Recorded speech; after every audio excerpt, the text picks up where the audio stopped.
Hey, hello guys, welcome. This is bus driver Jack. I'm a real life A320 pilot, not working currently because of COVID. However, I have come to the simulator world to recap and revise on what I have been doing in my career life. I don't fly in America, but for today's flight, we'll be flying from Boston to JFK on the east coast of America.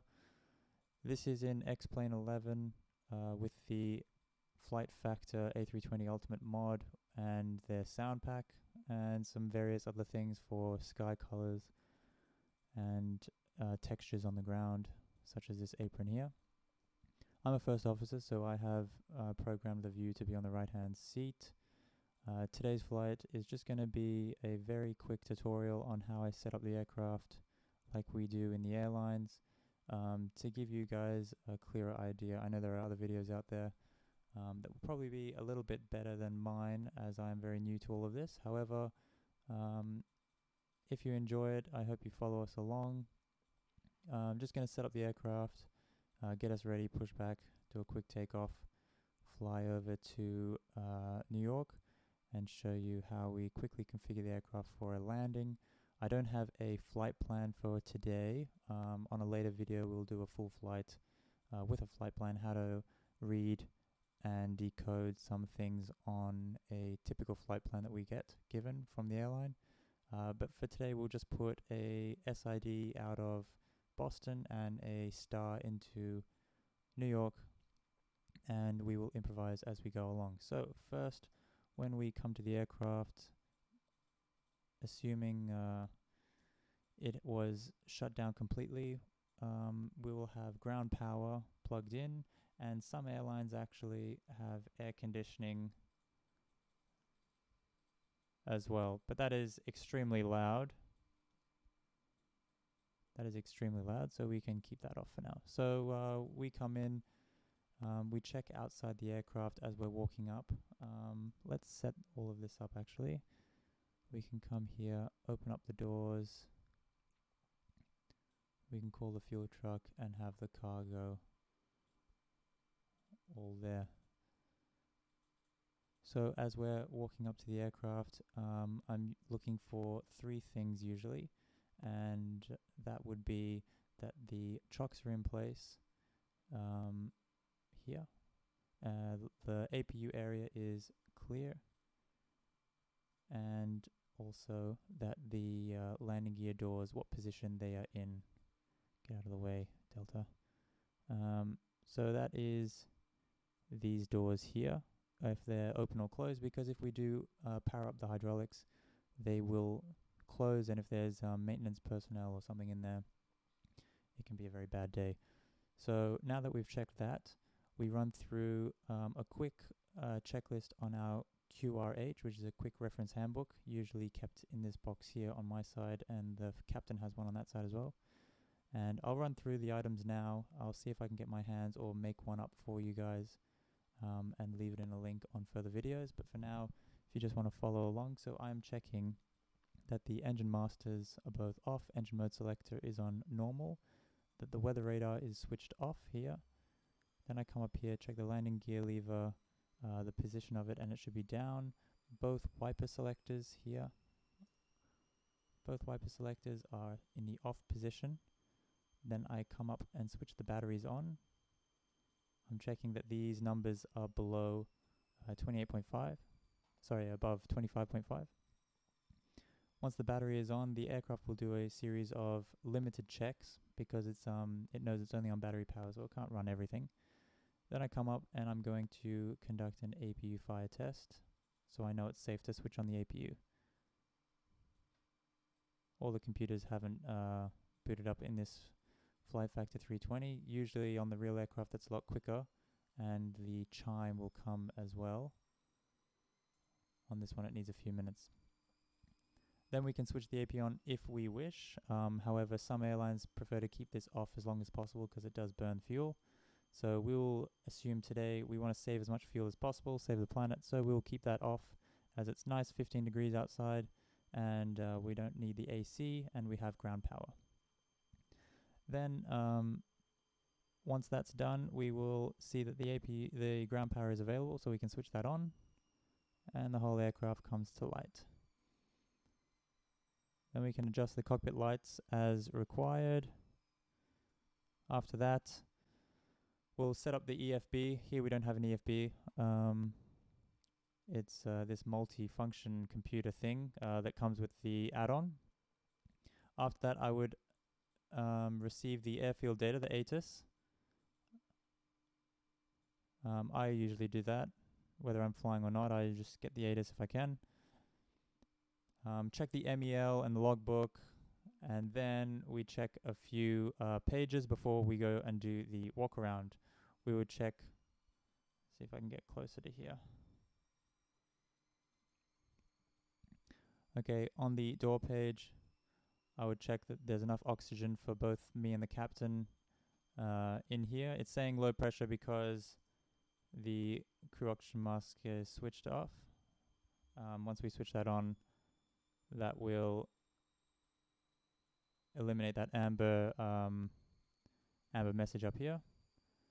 So I'm checking the oxygen in the QRH. There's also a page to work out how much oxygen we are required for each flight.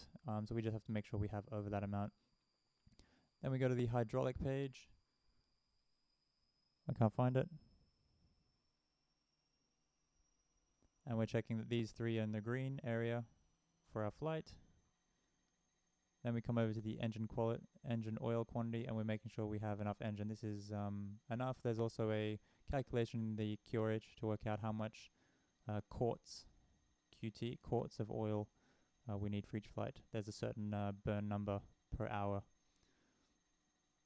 After that, then we come down here, and we're checking the flap position, and that it corresponds to what it says here. So we're in the retractor position. Then we come down. This flight factor always comes with the speed brake in the half position, so I need to fix that. But we're making sure that is retracted and disarmed. Parking brake handle is on, and then we're checking the accumulator pressure here, which is not in the green area, meaning the brakes won't sufficiently hold with the given pressure. So what we can do, we would check with the ground and make sure that the hydraulic areas are clear, and we can switch on this yellow electric pump and watch.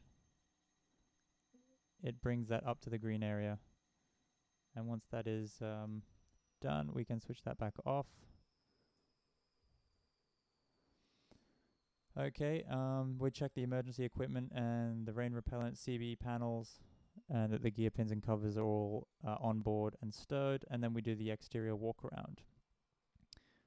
Once the pilot monitoring is doing the walk around, then the pilot flying will then go through a bunch of flows. We call them flows. And we'll start with the overhead panel. The overhead panel is broken into 3 segments. There's this left segment here, then the middle segment, and then the right segment. And we work from the bottom to the top.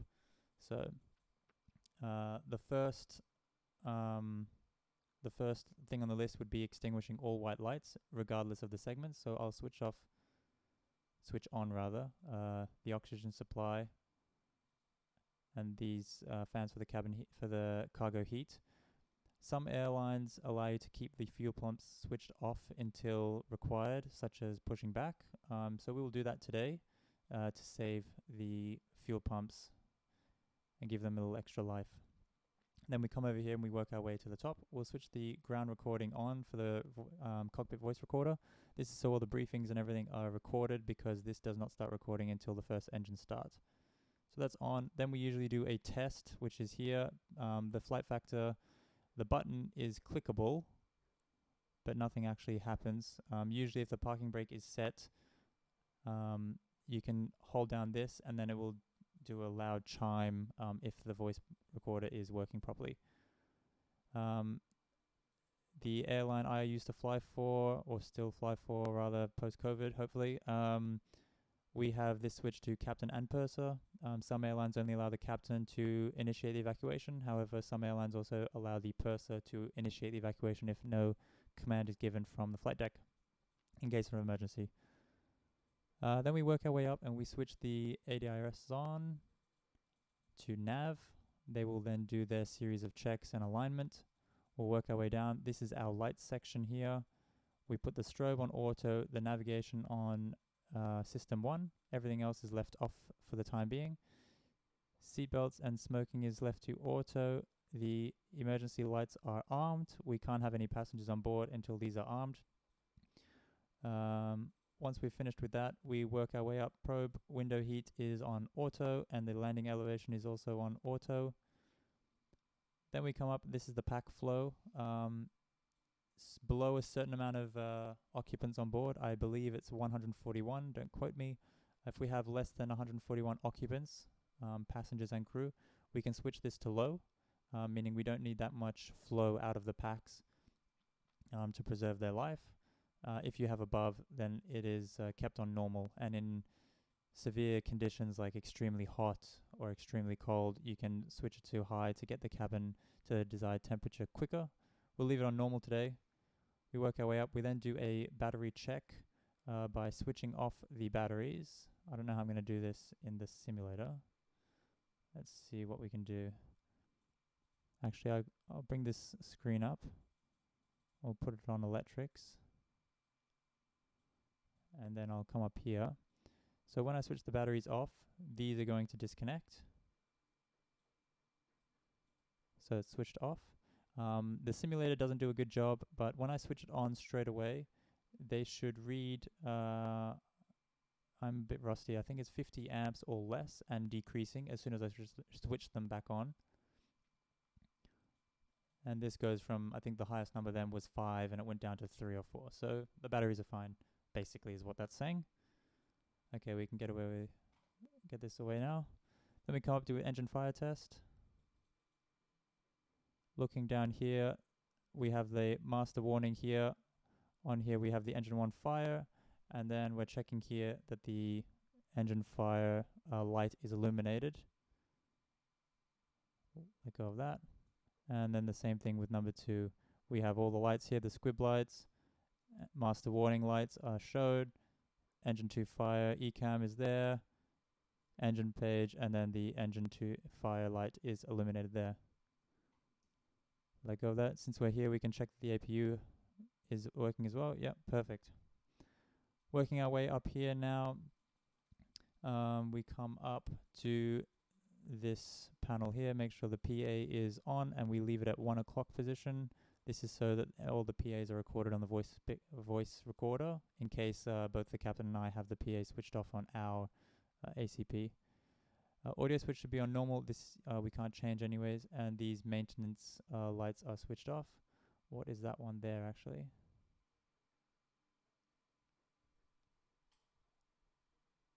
Service int overhead. I don't know what that is, but that can't be switched off. Usually there are no lights here, so that might be a Flight Factor thing. I'm not sure. Then we come down. We check that this ISIS is all working. No bugs are on there. No flags. And the brightness is set to our liking. We come down, check that this clock should be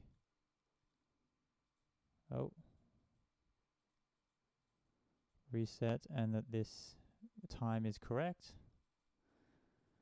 and that the nose wheel steering and anti-skid is switched to on.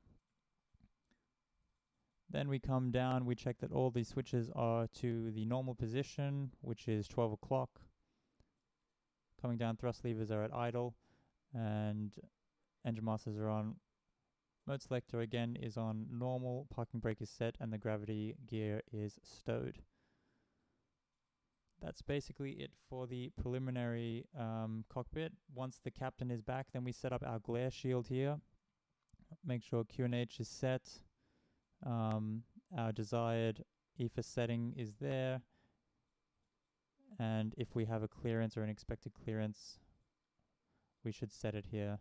We don't know what it's going to be today. I'll just leave it on 5,000 for now. Then we set our loudspeaker PFD and ND settings here. There are 2 dials here. This catches people out sometimes. If the bigger one is all the way to the off position, we won't see either the terrain on ND or the weather display.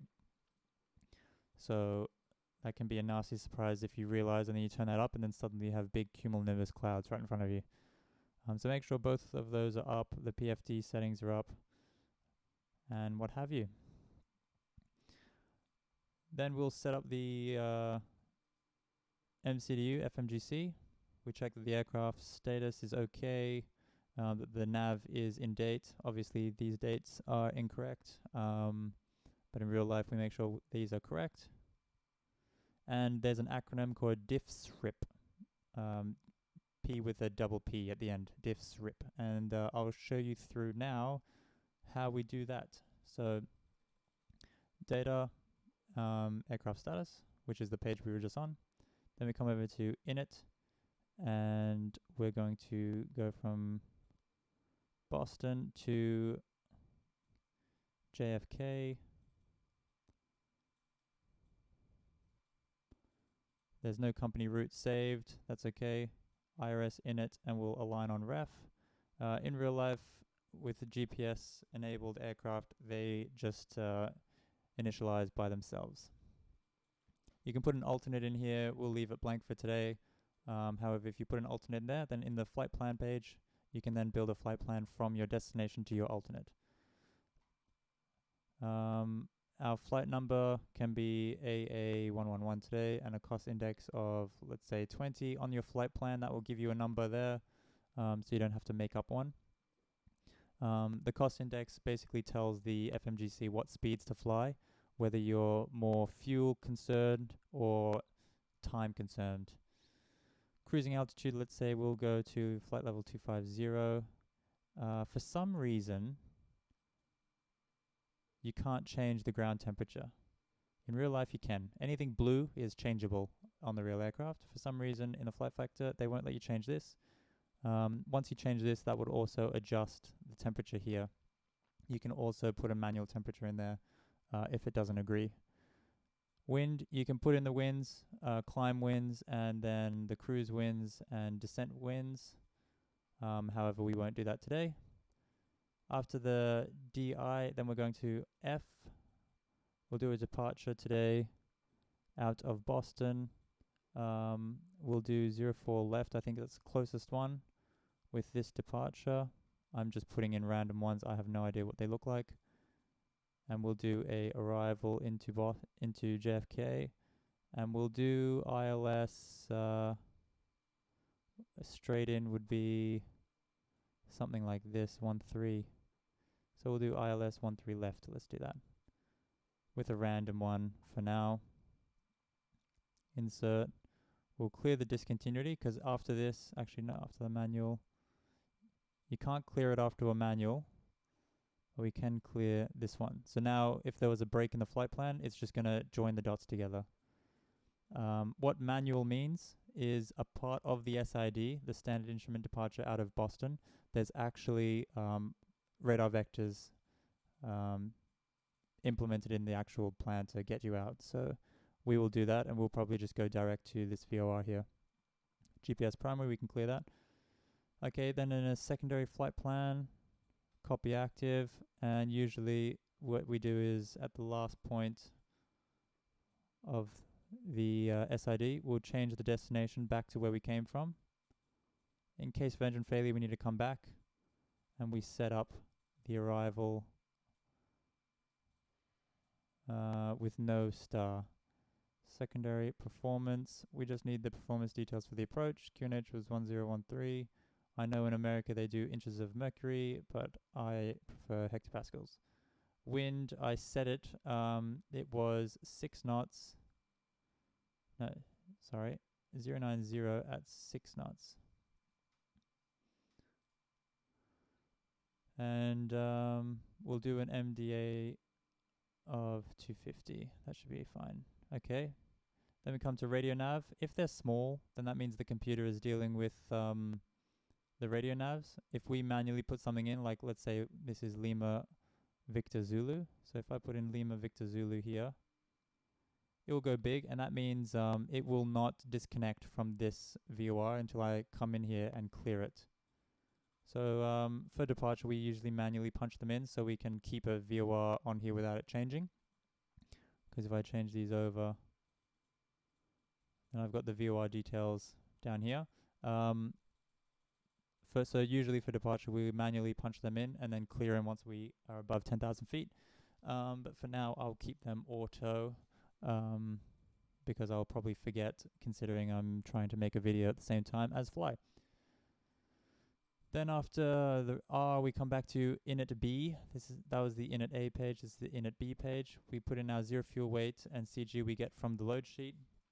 On the flight factor, what they've done for us is they have... Oh, I'm typing in here. We have here perf data. So based on what we actually put in here, so let's for the cargo we'll put 4,000 set. Passengers, let's say we're 2/3 set, and fuel for now we can put 7 tons. That's going to be way too much. Let's do that. We can check our perf data, and we have here our zero fuel weight CG, our gross weight here, zero fuel weight here. You can manually go from here and put them in the MCD if you wish. However, what you can also do is you press set, and then when you come down here, they've set them all for you. So it's saying with our current flight plan and this zero fuel weight, with this block fuel, we're going to have 2.8 extra, which is a lot.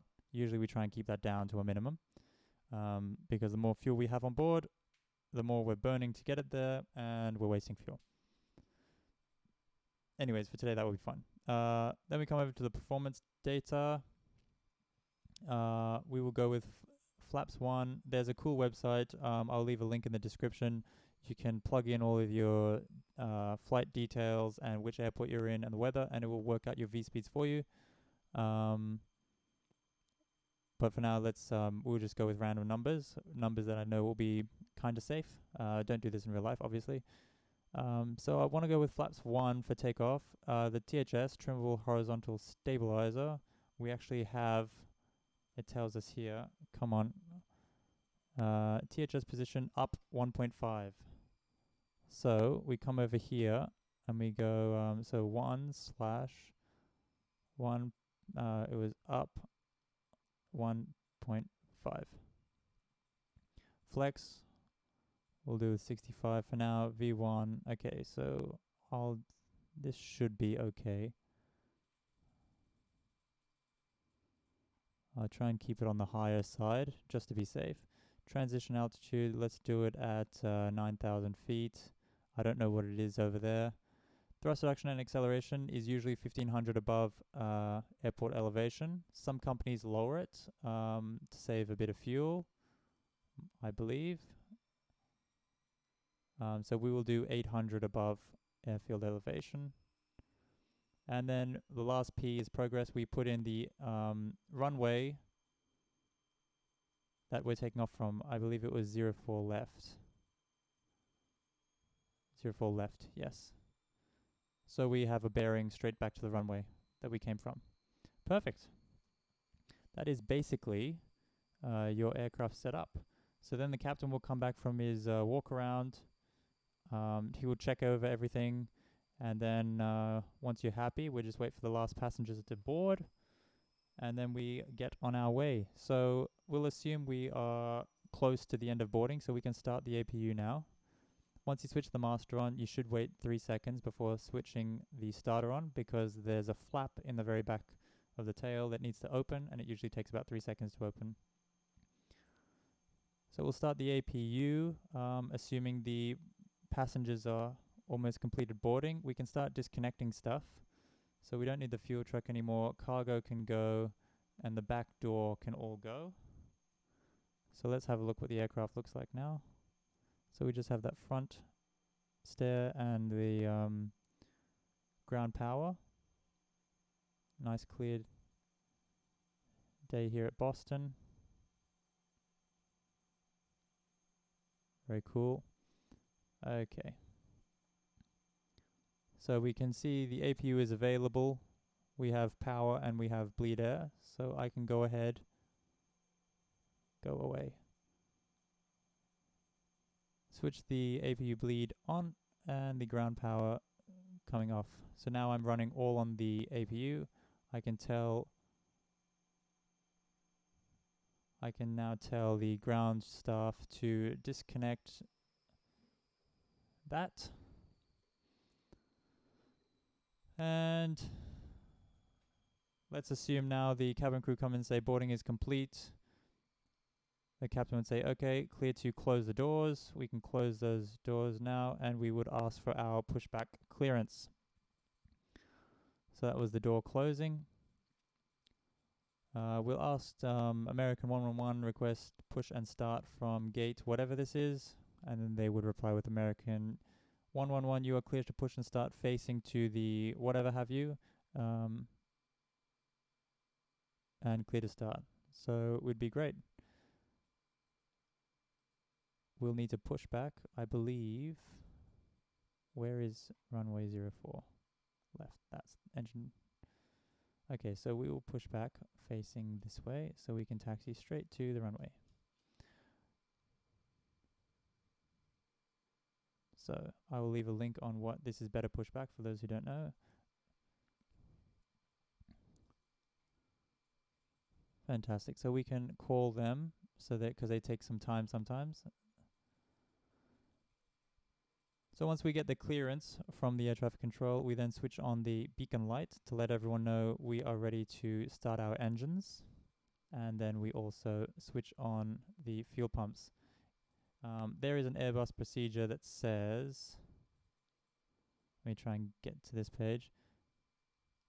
If the fuel in the center tank is less than 200 kgs, then and the aircraft is equipped with center tank pumps, not transfer valves, then you can keep the pumps off and the mode selector in the manual position. So that's what we're going to do today. Real Airbus procedures there. And then we run through a checklist. So the checklist for before start is cockpit preparation. We check that the fuel pumps are on, seatbelts should be on. So cockpit preparation is completed.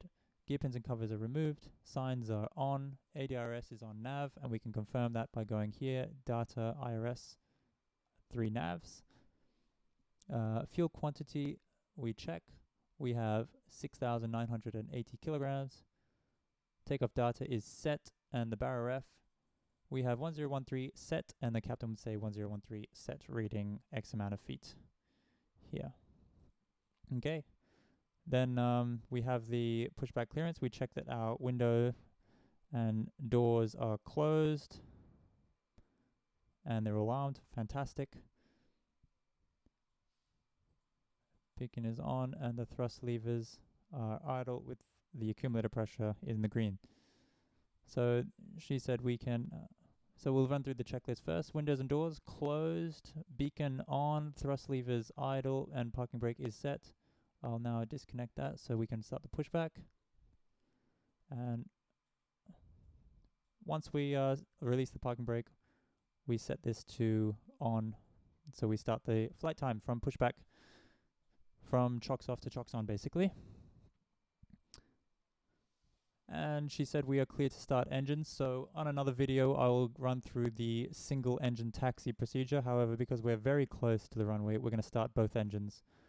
I have today with me the Thrustmaster TCA Officer Edition with all the buttons on board, so that's very cool. However, if you don't have it, you can just obviously click in the simulator. So first, we put the engine mode selector to ignition start. And I'm checking I have bleed pressure here. This has obviously come up and everything is looking normal. I'll then proceed to start engine 2 and announce starting engine 2.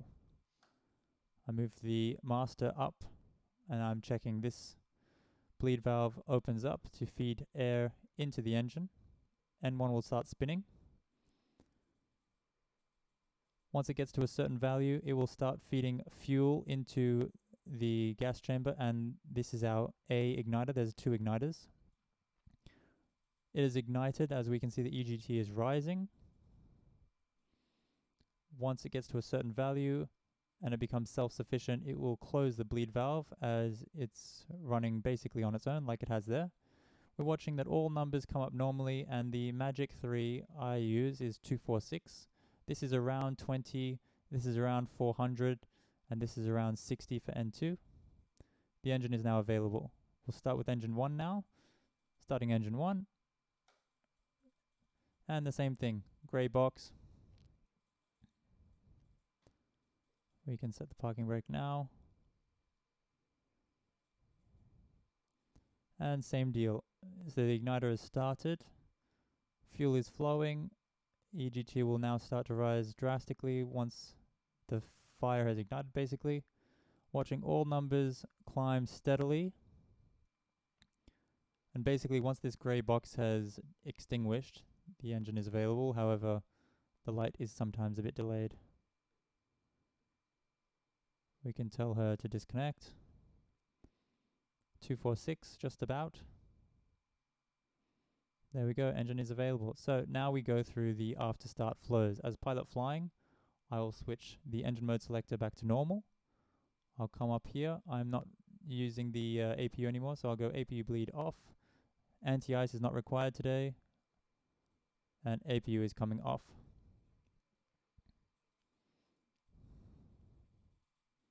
That's our tow truck. Okay, and then the pilot monitoring. So the captain in this at this point will arm the spoilers.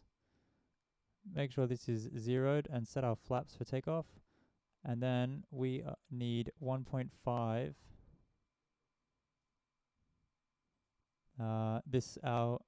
We said it was 1.5 up, but from memory.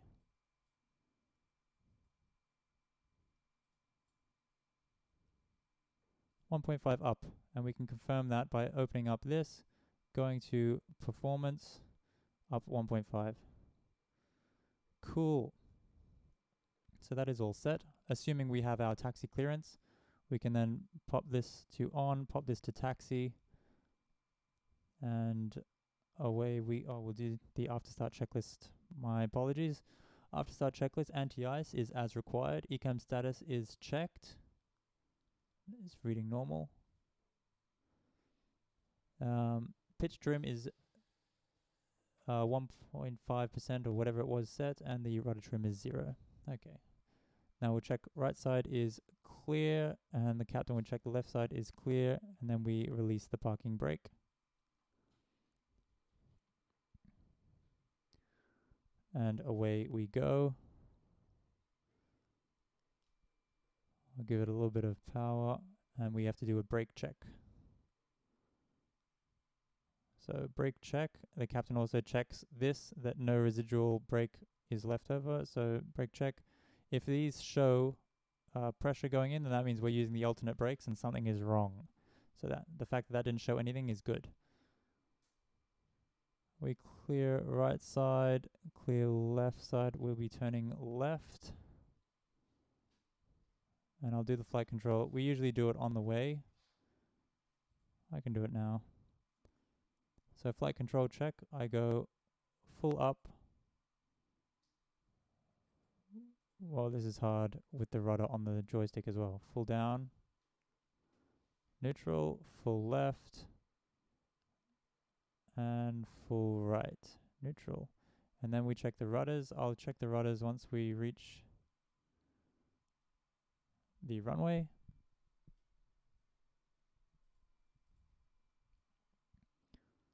Let's just get there a bit quicker.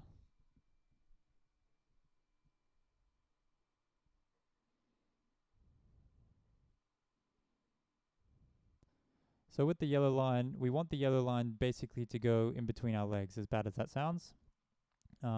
Or in between the two LCD screens like it is there. That's what they teach you, and that should be on the center line. More or less. A bit more to the left. So I'll stop there. Let's set the parking brake.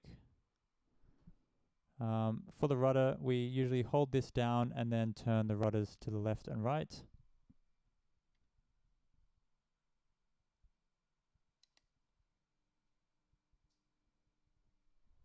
Like that. How I terribly did that. Anyways, then the pilot monitoring as we're going, we'll put the weather radar on, come down here, check that it's all on. We should have a squawk code with our clearance. Let's just put a random number in. He will put auto brake on maximum.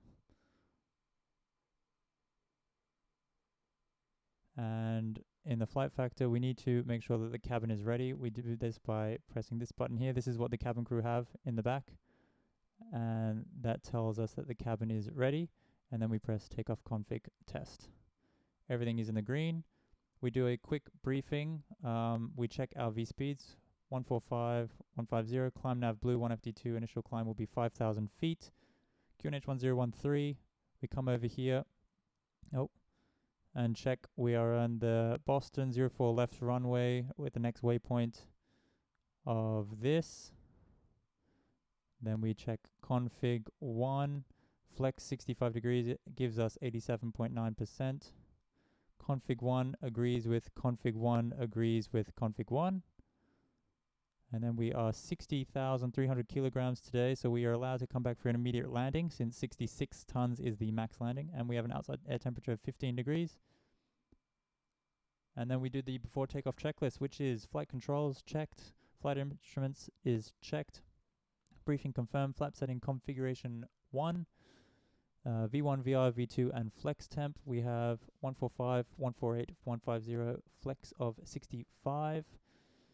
ATC is set, and ECAM memo takeoff no blue. Then they say American 111 clear to line up 04 left. We'll go clear to line up 04 left, American 111. We turn these on, we can turn this on, and we can turn the strobe on since we're entering the runway. We let the cabin crew know by flicking the seatbelts. And then the pilot monitoring will put the TCAS on TARA. We check that the approach is clear and that the runway is clear, and we can proceed to move onto the runway. For this, some airlines have the packs off for takeoff, so we can do that today. We switch these packs off, meaning there's no air conditioning for the takeoff. And then we'll do below the line. So we have takeoff runway 04 confirmed. We confirm that by the painted markings on the runway. And that thing. Cabin crew is advised. TCAS is on TARA. Engine mode selector is on normal. And the packs are off. So we're basically ready for takeoff now. We just need the takeoff clearance.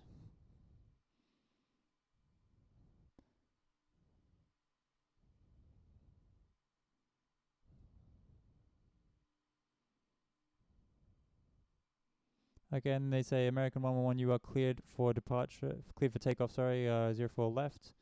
Maintain runway heading, climbing to 5,000. So be cleared for takeoff, runway heading, climbing to 5,000, American 111. So I can stop it there. I will pull this. I don't know why that doesn't want to work. So let me set the parking brake. And let's manually put 04. So down here now, it should say climb, and there's nothing there because it will maintain runway track once after departure, and we'll just pull the heading. Okay, everything else is ready to go. We are set, so let's take off. Parking brake released. Bring the thrust to 50%. Start the chrono. Thrust is stabilized. Let's go.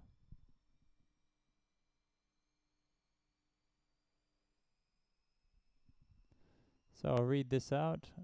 Manflex 65 SRS auto thrust blue. Oh, and that's meant to be down half a stick. 100 knots.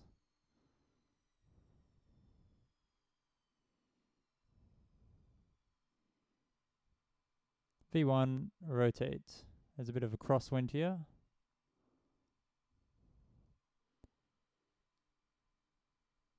Okay, positive rate, gear up. Runway track, that's exactly what we're looking for.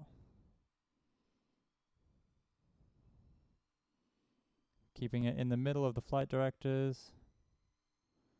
And I can put autopilot 2 on. And now it's flashing lever climb. I move the thrust levers down to the climb detent, and we have thrust climb, open climb. I want heading, and auto thrust is armed. We're above the S speed. We can go flaps 0, speed checked, flap 0, magenta 250.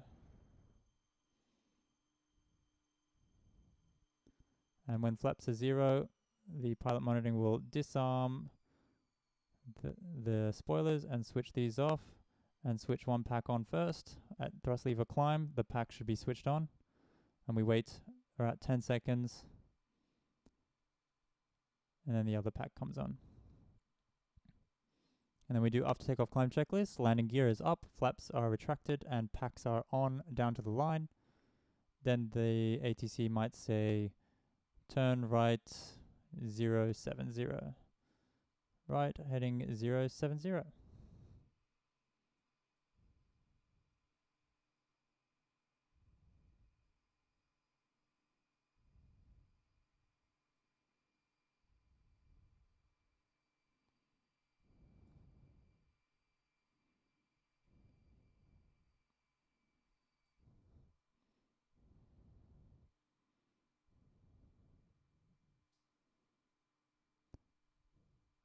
Okay, so we are reaching 5,000, and I know New York is below us. So let's make a hard right turn.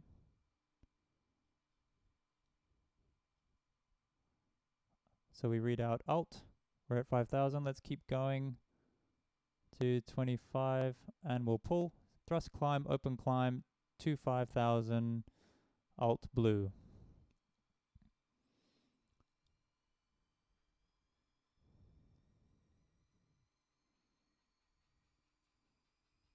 I need to change this star since that looked...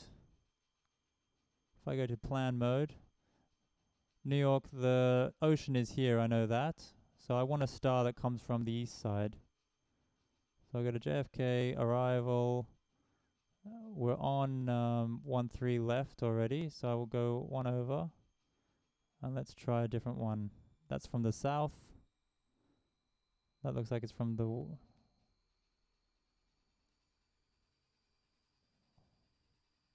This one looks like it's from the east. So let's insert that one. And let's go direct to Robber. We'll go to arc mode.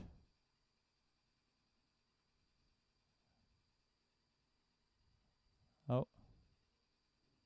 Let's do that. Insert. Nav, and it's taking me over to Robber, which is the first point of the star, standard instrument arrival into JFK.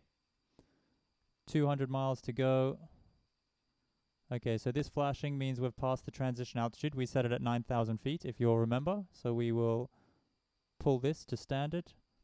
Standard passing flight level 98990 now checked. Below the line, barrier F, standard set, after takeoff climb checklist complete. Passing 10,000. The speed has increased to 304 magenta. We should read that out. Landing lights are coming off. And seatbelts, we can switch the seatbelts off now as well.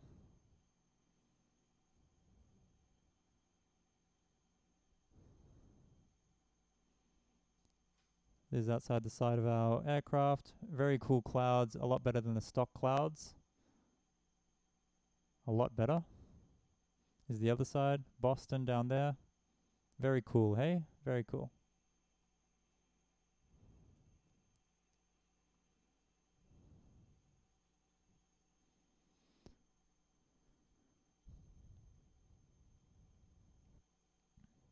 Okay, so our flight plan's telling us we have 215 miles to go. We will have almost 5 tons of fuel extra when we arrive there.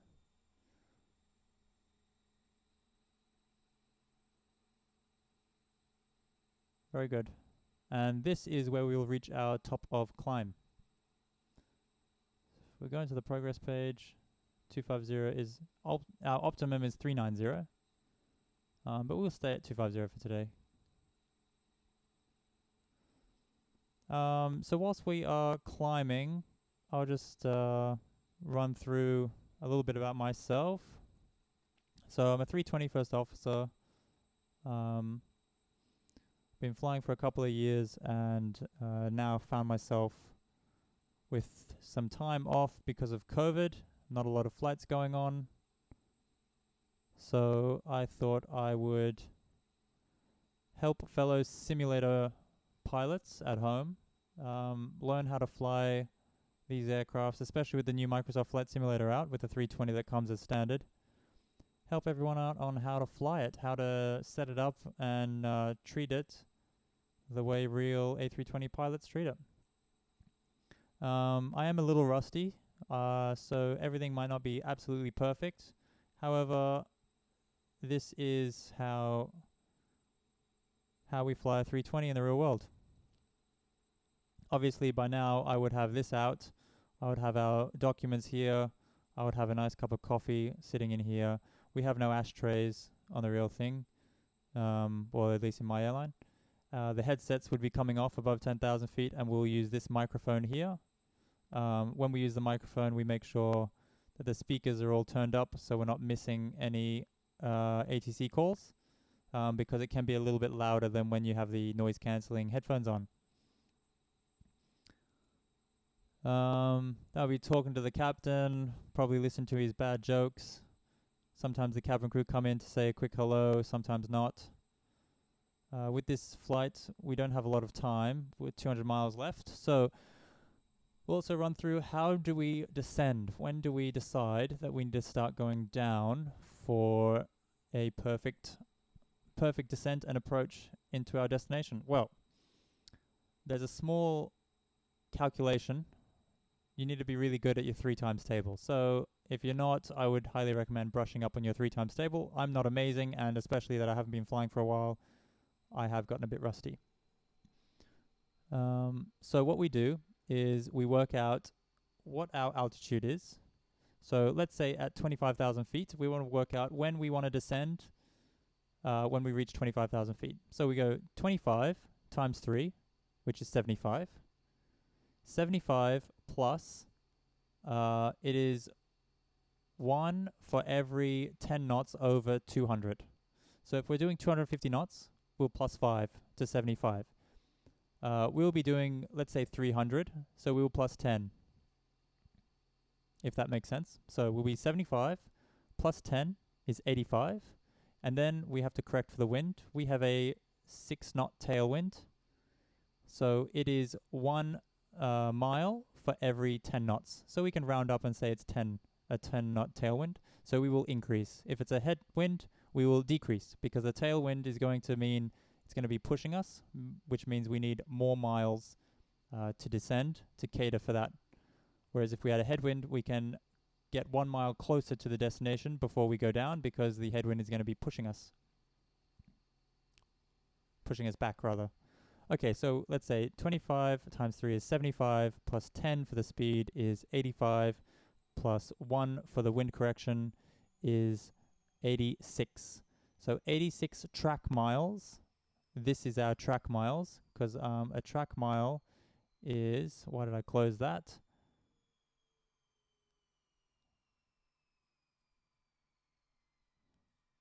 So if I run through this, this is going to be our track miles. If we follow this whole thing to the runway, what is actually happening here?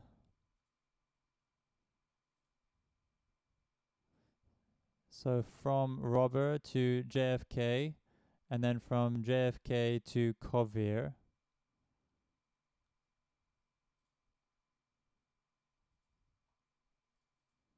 Okay, so that's very long. So what we're going to do is we're going to go from JFK to whatever this one is here.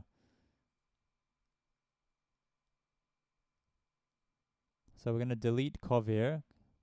Obviously, we don't do this in real life. And we're going to delete the flight plan discontinuity there. So now, if that makes sense to all of you, I'm going from JFK overhead to that, and then making a right turn and coming in and landing like that. Cool. So now our track miles are 160 miles. So I needed, what was it? 25 times 3 is 75, plus 10 is 85, 86 miles, and I have 200. So once it gets close to 86, if the ATC say, you know, descend when ready, then we'll set it here. We won't pull until we get 86, and then it's open descent. Now, some cases, the ATC say descend now to, let's say, 10,000 feet. And we can't tell the ATC, actually, no, I'd prefer to descend in another 10 miles or 20 miles. We have to comply. So what we do is we descend, as they said.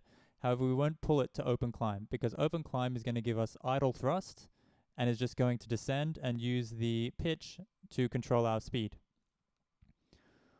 What we want to do is we don't want to dive. If we pull open climb, we're probably going to get over 1,000 feet per minute.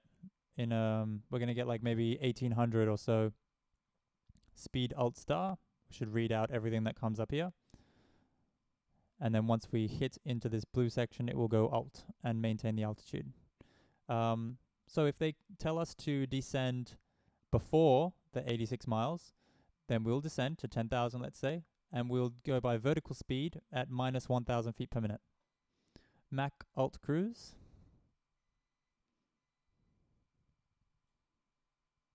Lovely weather.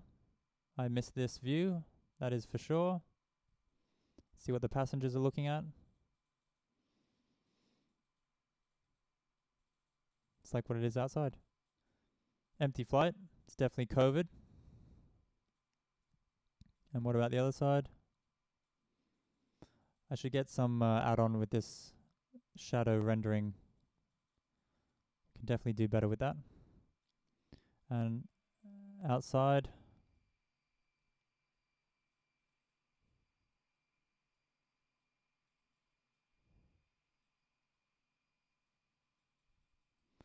Okay, so what are we at now? So the computer says we need to descend there, which is enter destination data. We will. Top of descent, they say, is here. In 26 miles. They say 28 miles. We need to start descending. We'll go with our calculations and see if it works, hey? So again, we need 25, 50, 75. We're doing 310 now, so 85, 86 plus the 1, 87. So we still got a while to go.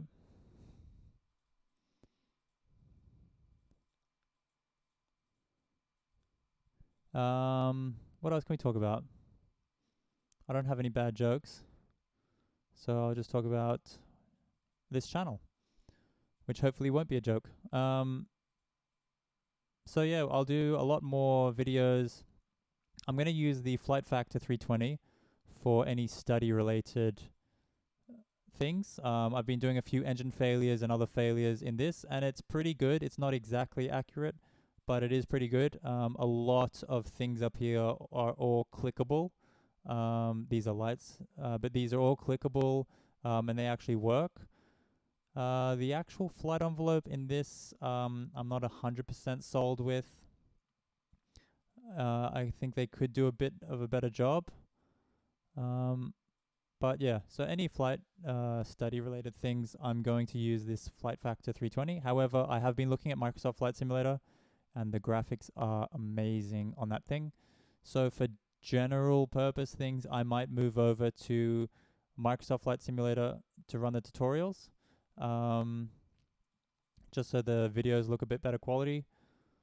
However, anything, if we want to run through how do you do an engine failure, how do you deal with an engine fire, what happens when the cargo smoke goes off mid-flight, I'll probably do that stuff in this for future videos, just because it has a whole eCam that go through everything.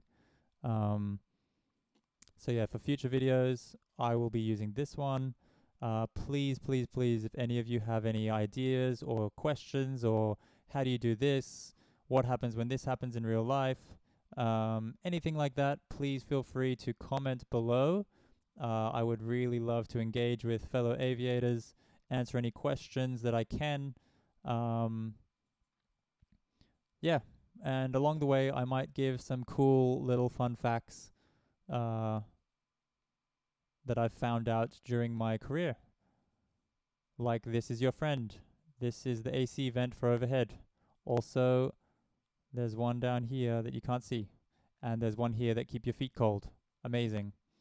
Yeah, that's your fun fact for today. Also, this is our standby compass. And this is the light for it. And also this light will also light up this, which is our icing indicator, to tell us if the airframe is getting icing on it. Okay, that's enough fun facts for today. Okay, so how many miles do we have? We have 117 and we wanted 87. To be safe, let's start descending at 90 miles. I'm going to laugh so hard if this is all off. It has been a while though, so... Okay, the FMGC, MCDU rather, did tell us we needed to enter our destination data. So we do the hat. It goes flight plan, to radio nav, to progress page, to performance, to fuel prediction, and then to secondary. Decelerate, thank you. Okay, we'll leave that for now. So flight plan, we have our arrival already done. In the radio nav, we can manually tune these, but we'll leave it for now. We'll do in here KJFK, KJFK. And what runway are we landing on again? 13 left. KJFK 13 left. Punch it in there. Performance. QNH was 1013. You can get this from the ATIS. I know it because I set the weather. I know it's 15 degrees and I know it's 090 at 6 knots. I hope. Transition altitude, let's say it's at 12,000 feet today. Again, it will be on the charts. And decision height, let's say it's 250, not 150. Again, that will be on the chart. We'll do we're at 58 tons. We're well below the max landing weight. So let's do a configuration 3 landing today. And when we do that, we come up here and we put in, actually I'll put this view so everyone can see. This is landing flap 3 on. This is so it doesn't warn us that, hey, you don't have the right flap set for landing, and that it knows when we go to flap 3, it will give us the landing configuration ECAM memo. Okay, then we'll go through an approach briefing. I won't do one now. It'll be on a later video, but we'll basically talk with the captain about how we're going to land, the go-around procedure. I'll use auto brake on low and configuration of 3. We have 98 miles now, so almost time to descend. Let's pre-select 10,000 feet in here. It's pre-selected. We can confirm that by seeing 10,000 blue here. And we'll wait until we reach 90 miles. Save as much fuel as possible. We can put this on TCAS below. However, these buttons, okay, this should actually be on all. That should have been set earlier. Except these buttons can be very flimsy, and if you're constantly going below, above, all, blah, blah, blah, they can break off. So we usually just leave it in all. Almost at 90 miles, and then we will pull our altitude knob to go down to 10,000 feet.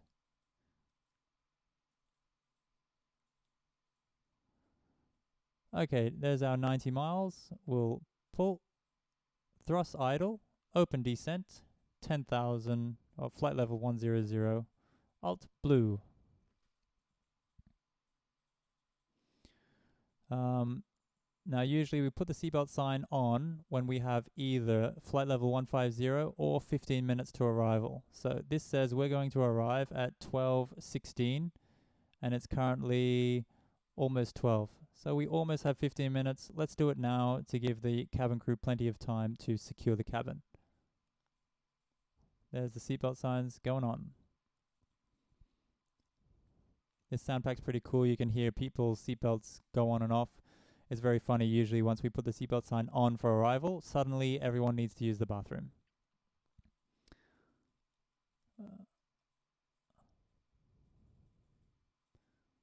Okay, so let's zoom in with this so we can see a bit better what we're doing.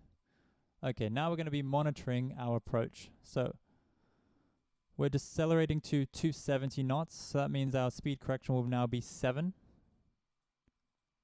So, and for every 1,000 feet we go down, our number should reduce by 3.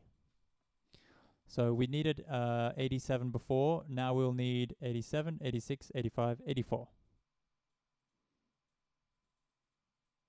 And we have, is that 80 or 88? It was 80. So that means we are now too high. So if we are too high, so if this number is less than what we need, then we just use a little bit of speed brake. There's the speed brakes coming up. Very cool. That's to increase our rate of descent to catch our profile. So this is because thrust idle, the pitch is now, the computer is controlling the pitch to reach our speed. So when we put the speed brake out, it's wanting to slow down, so it will pitch down more to keep the speed, which of course increases our rate of descent. So at 22, we need 246, 66 plus 7.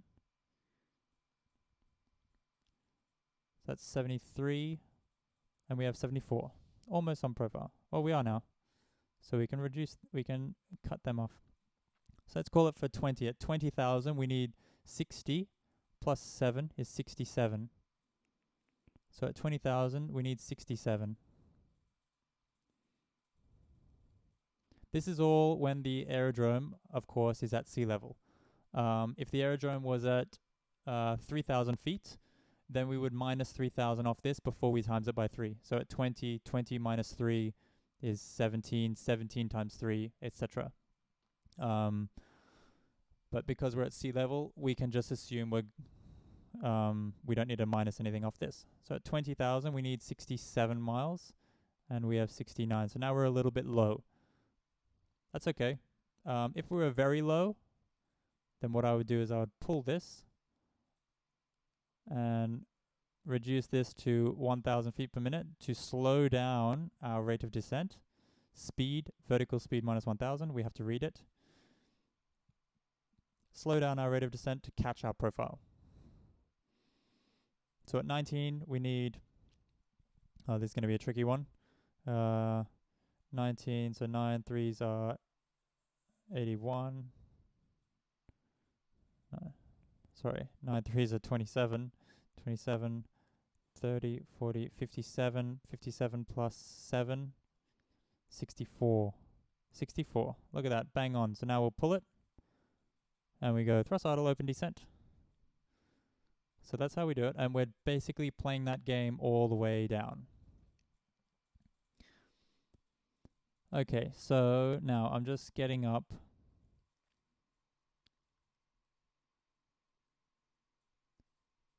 our descent preparation checklist. Obviously, we're going to be passing through some clouds. Now, when we pass through clouds, let's actually just have a look what the customers are looking at. It looks very cool. I believe that might be New York down there. I may be mistaken. I'm not too sure. No, it's not New York. Actually, is it? No, it's not. Some other airport. Anyways, alright, when we're passing through clouds, we check our outside total air temperature, not the static air temperature. This is what the temperature is actually outside. But the total air temperature is the temperature that the airframe is actually feeling with the aerodynamic friction. So if this temperature is below 10 degrees Celsius, and there is visible moisture, such as clouds or precipitation or whatever, below 10 degrees Celsius, we switch the engine anti-ice on, which is right here, these. Above 10 degrees, no drama. And below, I think it's 30 or 40 degrees Celsius, don't need to worry because that icing will already be ice cubes. Ice. Just ice.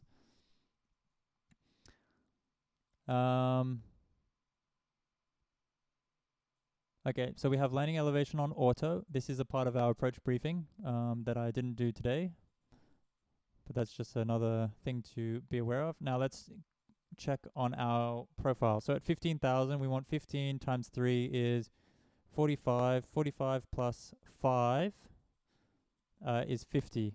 And we have 50 now, just about. So we're doing really good. Now we're at 15,000 and 50. Perfect. We're doing really good. Computer says we will level off here and we should continue with the descent, which makes sense. So let's continue the descent. Let's say ATC say descend to 7,000. So we'll go 7,000, 7,000 up blue. We don't need to pull or push because the mode is already in open descent mode. This pink dot means the aircraft is going to decelerate at this point. So I don't want it to decelerate. That's going to activate the approach phase and decelerate all the way to green dot or clean speed, minimum clean speed, which I don't want to do. So what I'm going to do is I'm going to pull the speed now and manually set it. I'll actually set it to 270 because it should be 270 now. And then reaching 10,000, I'm going to go to 250. And at 10,000 feet, we want to be what?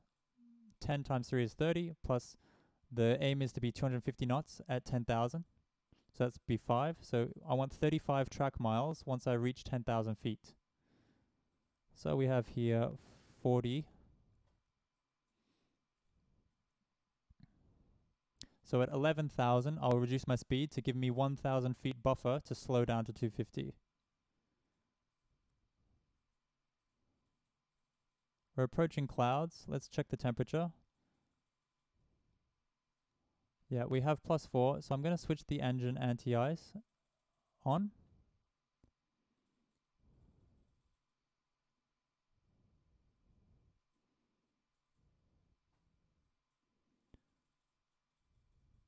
And this is flashing, it means we've passed transition level, so we need to set QNH. QNH 1013 set, passing 11,400 now, and the captain was checked. And then we'll do the approach checklist. So approach checklist will be briefing confirmed, ecom status is checked, seatbelts are on, barrel ref 1013 set, 1013 set, minimum is here, 250 set, and engine mode selector is on normal. We are now passing 11,000. I'll reduce my speed to 250. And I want 35 miles at 10,000 feet. Ready to go through the clouds.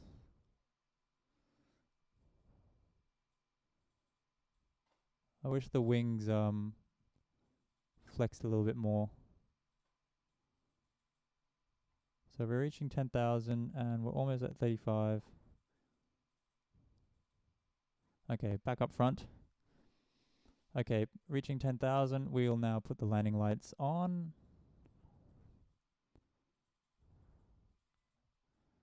10,034, cool. So what I'm going to do is I'm going to go to the performance page, I'll activate the approach phase.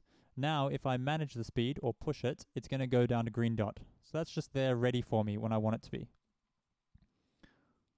We can zoom in here.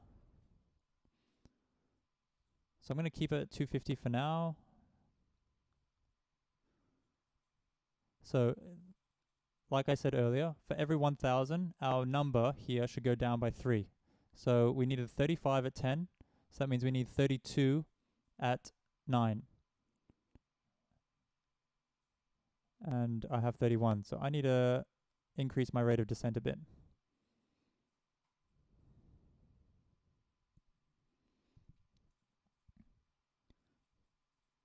So at 8,000, 8, 16, 24 plus 5 is 29. And I have 29 now, so I'm still a little bit high because I haven't reached 8,000 yet.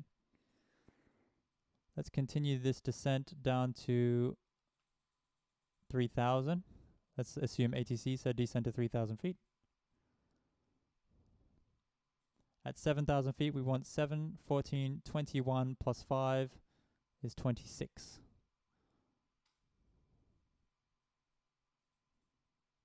There's New York down there. So 27, 7,000 is approaching. And we wanted 26. We're on 26. So we can clean that up. Good stuff. I should have the LS push button on. Passing 10,000, you should have the LS push button switched on, by the way.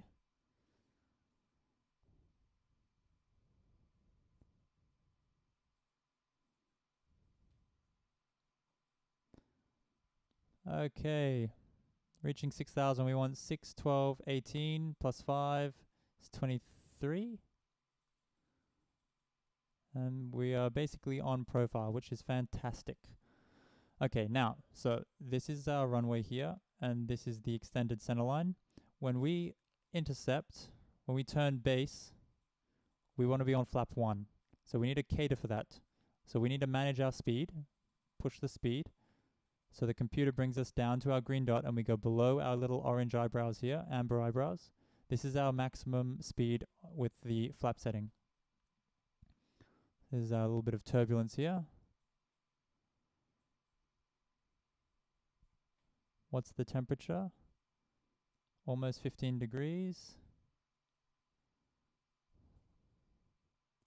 So at 5,000, we want 5, 10, 15, plus 5 is 20. We're at 20. Perfect.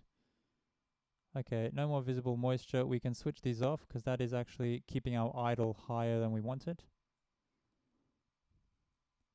You'll actually hear the engine spool down a little bit. Now I'm going to manage my speed. That blue triangle has disappeared, and magenta is 137, which is our green dot. Now what is it going to do? This is why we catered 5 miles for the speed, because the aircraft is going to pitch up slightly to reduce the speed, which is going to decrease our rate of descent. That's why we took that all into account.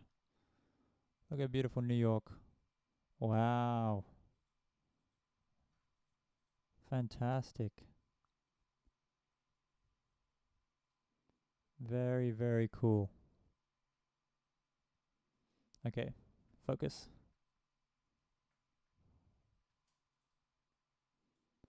Bring these back up. So at 4,000, this is another thing to teach you guys. We should call out 1,000 to go. So we're actually going to go down all the way to 2,000. 2,000 up blue.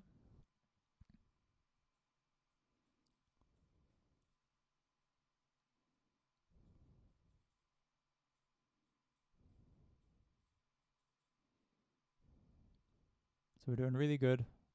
If you guys are following along, you're doing really good as well.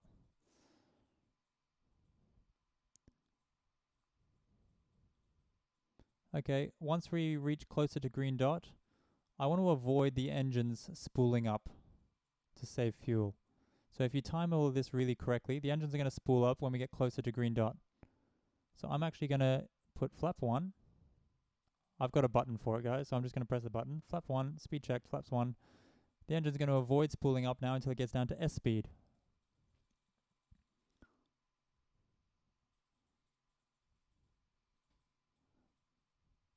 Okay, so I've got flaps 1.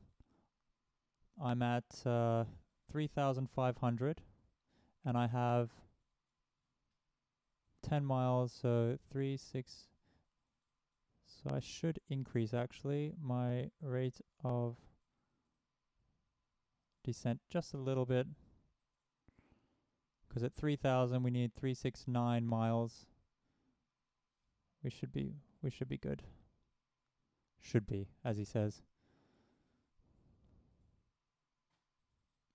Okay, so now let's say the ATC clears us for the approach. Press the approach put button and the other autopilot, and we read glide slope lock blue, Cat 3 dual, autopilot 1 and 2. Okay, we are above the glide slope. So what we want to do is we want to increase our rate of descent to get below that glide.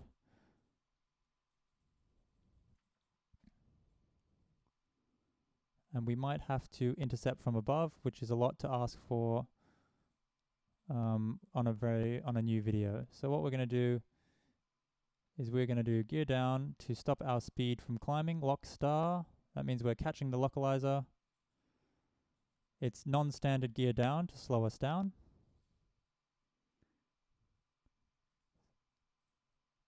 Speed checked, flaps 2. We want to pull this and keep that going down, increase this number. So glide slope is armed.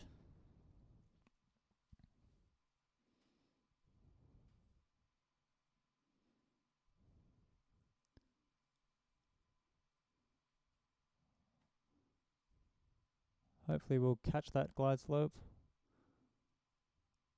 Speed checked, we can do flaps 3.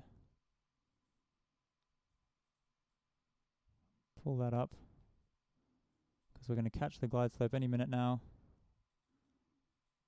And we can do landing checklist, which is cabin crew advise, auto thrust is in speed mode, auto brake is on low, and ECAM memo. ECAM memo, we have spoilers should be armed, and these lights should be on. Sorry guys, when the landing gear comes down. Cool. And now we are going to land. So we're 1000 reaching. In IFR conditions, we need to be stable at 1000. We can see everything, so we can go all the way down to 500. Different airlines have different procedures. But we are stable. Everything's looking great. Speed, glide slope, lock, Cat 3 dual, perfect. So technically we can leave it all automatic and the aircraft will land itself. All we need to do is idle the thrust.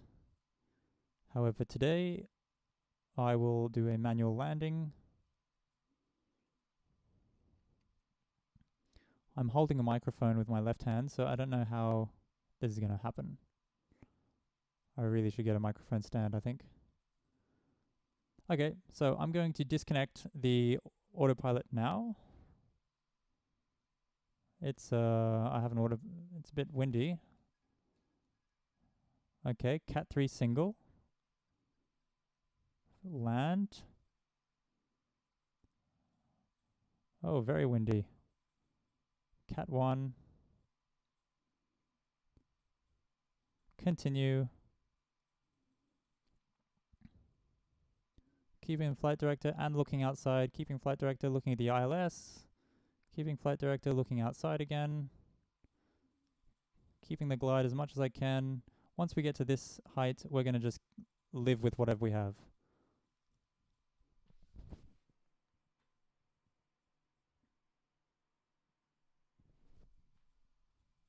Okay, so I haven't put reverses full. I've got reverses like idle. And the auto brake is decel, so they go reverses green, spoilers decel.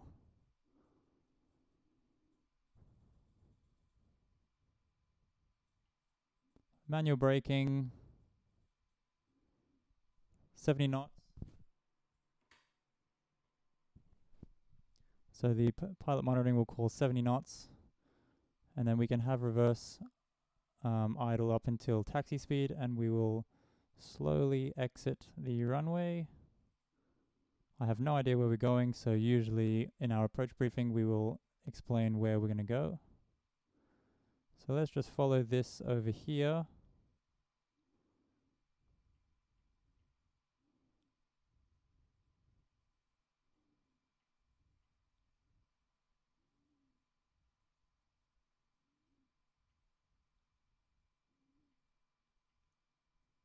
Okay. So whilst I'm taxiing, let's assume I'm still taxiing, the pilot monitoring will disarm that, bring these all the way to the top, switch this TCAS off, weather radar comes off, and he'll come up and just switch this on. Oh, that light needs to stay on. The landing lights, however, landing lights can come off, and this goes to taxi. This just stays on like that, and perfect. Then I will ask for the after-landing checklist. The after-landing checklist is flaps, retracted, spoilers, disarmed, APU is on, radar is off, and we're good to go. I'll leave it at that. For now, actually, let's park. Let's park the plane, shall we? So parking brake released. Let's bring this up. We'll just park over here so you guys can see the whole shutdown procedure that we do and why it takes so long for the bloody seatbelt signs to get switched off.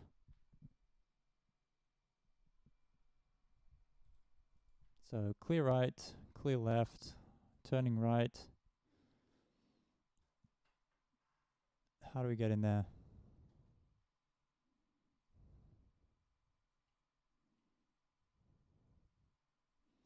Turning left.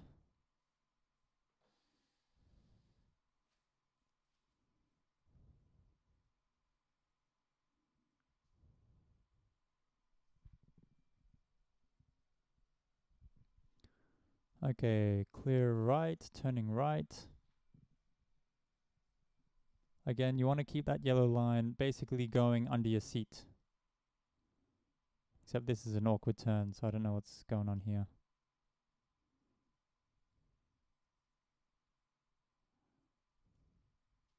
Okay, we're going to park next to this Alitalia. So we follow this yellow line, and whatever gate this is, it might be 13 or 10. 13 or 11, sorry. 11 it is. So clear right, turning right. What we'll do is we actually turn off the taxi lights when we pull in.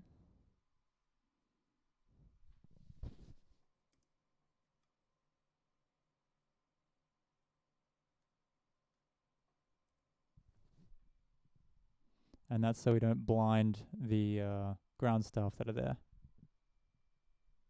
A little bit of power. And we should actually start the APU now.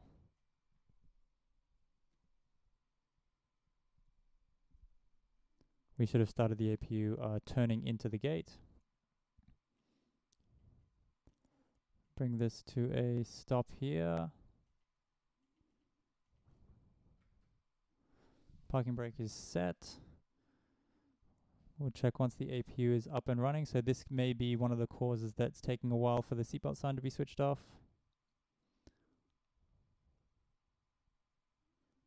And only once this is on, because we have no ground power.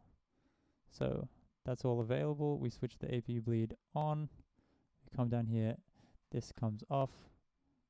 This comes off. All the electricity switches over to the APU. They've disarmed the slides for us. Fantastic. Beacon can come off now, and we can switch the seatbelts off.